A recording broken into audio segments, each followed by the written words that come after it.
Monaghan, who'll be standing in Midlands North West. Ireland is a great country, and the Irish people are a great people. Since my selection as a Sinn Fein EU candidate for the Midlands North West constituency, I've been meeting with communities who are heroically trying to make their towns and villages and parishes better places to live and to rear a family. And it has struck me that in almost every field the Irish punch above our weight.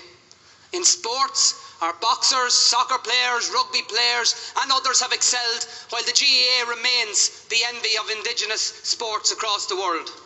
In business, the Irish are renowned for their hard work and sheer grit.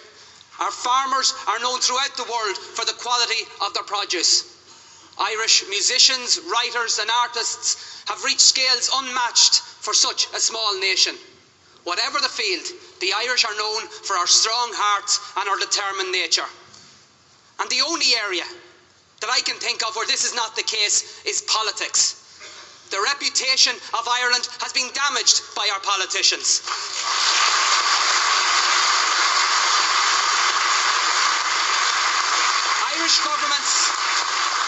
Irish governments for too long have been weak, ineffective, in some cases corrupt. And the MEPs currently returned from the Midlands North West have been abysmal failures as our representatives in Europe. Whether they've been Fianna Fáil, Fine Gael or independent, they've accepted every diktat that has come from Europe. Whenever the choice was before them between European institutions or the interests of the Irish people, they have collectively and to their shame rode in behind the former. They now join our government in telling the world and the Irish people that we're in recovery. They tell us they're doing a great job. But all around us we see a different story. Across this state, in many towns and villages, it's almost impossible to find someone between the ages of 19 and 30 Monday to Friday. The truth is that Fine Gael and Labour, just like Fianna Fáil before them, see every emigrant leaving as one less person on their live register, rather than a loss to a family, a community, a loss to our economy, a loss to the Irish nation.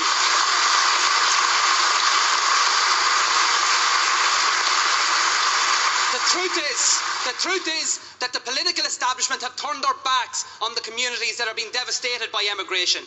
They appear oblivious to what is happening across this state. I ask myself, if they see the villages with the closed shops and pubs, do they notice how the life has been drained from once thriving towns? Do they see and know that school boards are anxious with concern as to where the infant classes are going to come from in 3, 5 or 10 years' time? Do they care? As someone who knows at first hand what emigration really means, I'm sickened by Fine Gael and Fianna Fáil politicians dismissing the impact of emigration, talking about lifestyle choices and telling us that young people will come back. My parents did come back, but the reality is that the vast majority of people who left this country from the 1950s to the 1980s never came back. Many countries today are richer in every sense because of the contribution of Irish emigrants. But Ireland is poorer because too many generations of our young people have been forced to leave. As a father of 4 young children and as a Republican, I want to see an end to the exportation of our greatest asset. And I want to see those who see emigration as a solution to their failures pay the political price.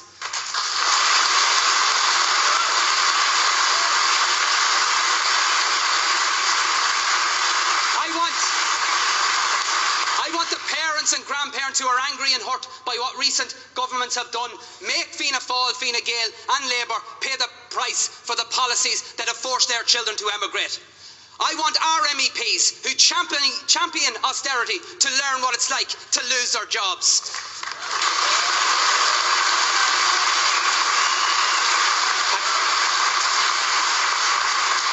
A clear message needs to be sent on May the 23rd. We want investment right now. We want jobs right now. We want our young people in our country playing their part. A strengthened mandate across this island will ensure that Sinn Féin MEPs and councillors force a radical change in government policy right now.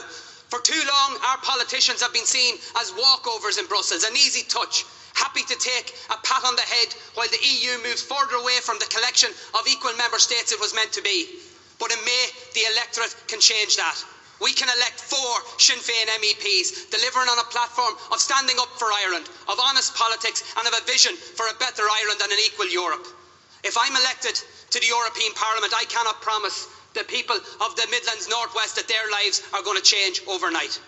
But I do promise this: they will, for the first time, have an MEP that is part of an all-Ireland team, fighting their corner, defending their interests and standing up for them and standing up for Ireland. This is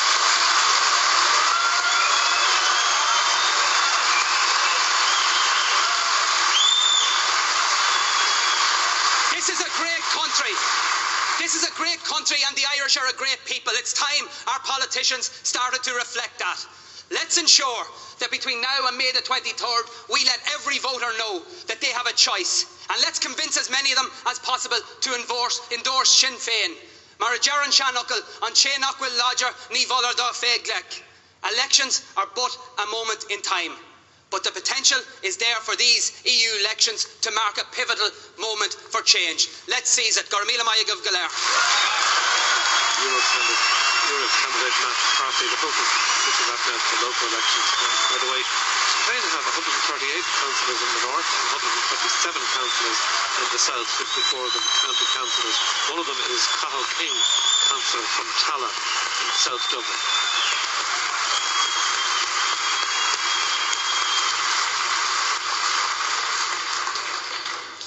How do you follow that, huh?